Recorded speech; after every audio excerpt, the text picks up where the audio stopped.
একটা কথাই তুফান নিয়ে বলবো, তুফানের আমরা মাত্র একটা টিজ ছেড়েছি। টিজ শব্দটির অর্থ হলো যে উস্কানি দেওয়া। আমরা মাত্র একটা উস্কানি দিয়েছি, আরো অনেক উস্কানি বাকি আছে, এখনো ট্রেইলার বাকি, এখনো অনেকগুলো গান বাকি, এখনো আসল অ্যাকশন বাকি। আমি একটাই কথা বলবো, এখনো যদি আমি সব ইন্টারভিউ দিয়ে দিই তুফান তুফান নিয়ে, তাহলে পরবর্তীতে বলতে পারবো না অনেক কিছু। আপনাদের জন্য অনেক চমক আছে।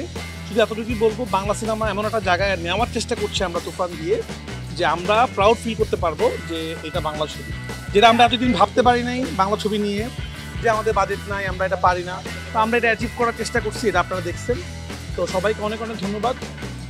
আশা করি কোরবানিতে তুফান সব রেকর্ড ভেঙে দিতে ইনশাআল্লাহ। এটা তো আপনারা বলবেন, আপনাদের টিজার দেখে কেমন লাগছে বলেন। আমাদের তো ওয়াও লাগছে। আপনি আগেই বলেছিলেন যে একটা কেজিএফ বানাতে চান নাই।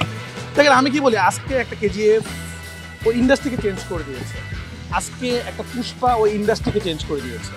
তো আমাদের দেশে এরকম সিনেমা লাগবে। আমাদের সব সিনেমায় যদি ডিরেক্টররা খুবই কম বাজেটে বানায়, আমাদের বাজেট নাই, আমাদের এটা নাই, আমরা একদিন এটা করব।